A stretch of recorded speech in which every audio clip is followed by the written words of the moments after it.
Stopping time traveling. What this does not involve is the rush of conscious thoughts, almost all of which are related to time in one way or another. Time, time, time. Time to do this or that, when to do this, spending time on how, why, where, or when to do this or that. This is all cognitive, and all more superficial than nothing. All inescapable from the passage of time.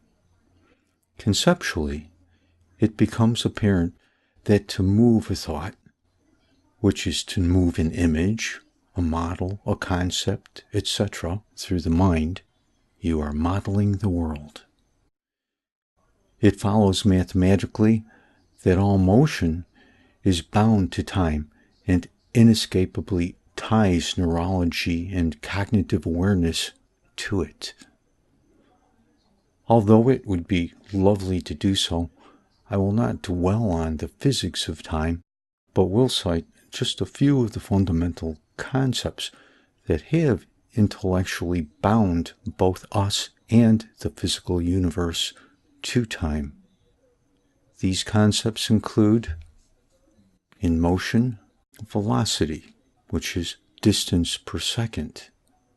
In energy, force is mass per acceleration, where acceleration is distance per time, or second per second. In business, we have transactions per hour. In human resources, we have dollars per hour.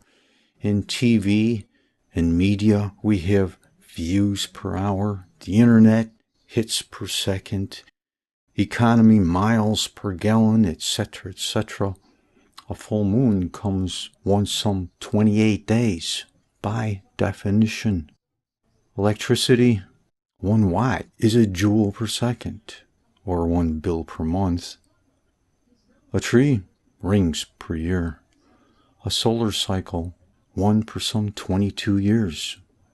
A lifetime, 83.5 years, or too short. A thought, fleeting, lasting from fractions to a few seconds. We are all time travelers, and don't need a spaceship or a time machine or to study history or read science fiction to do the traveling. We are doing it every day and so consistently, so habitually, that we have become almost indifferent to the fact that we are time travelers.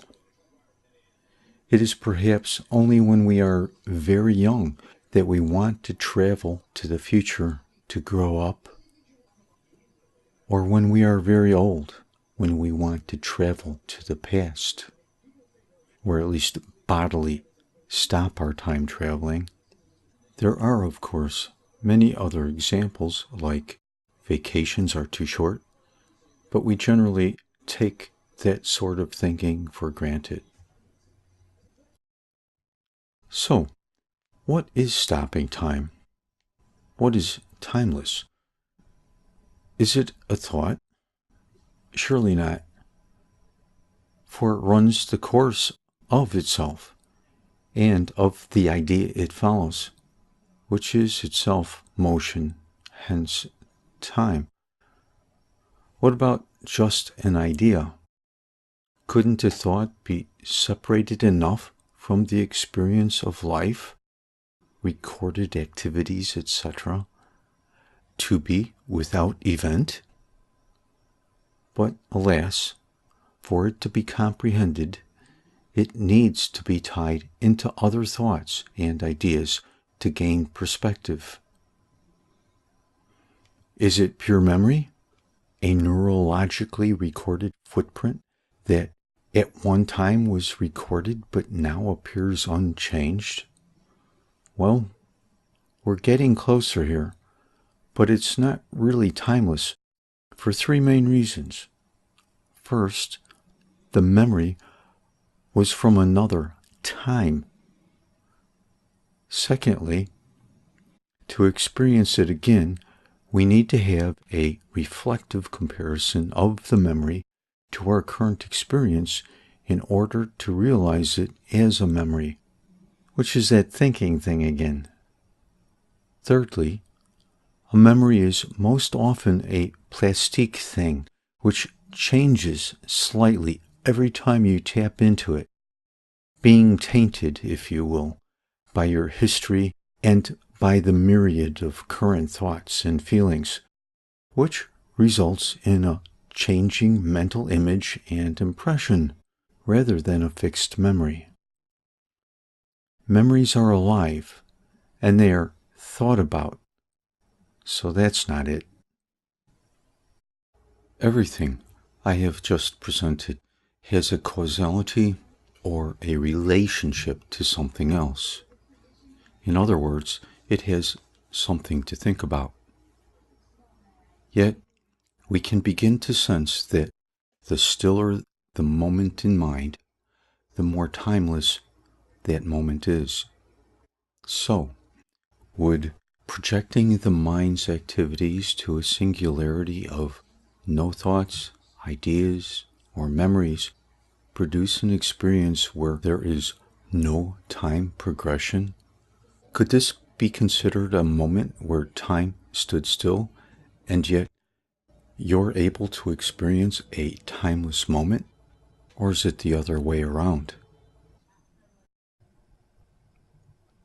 Or is this what you would call a duh moment?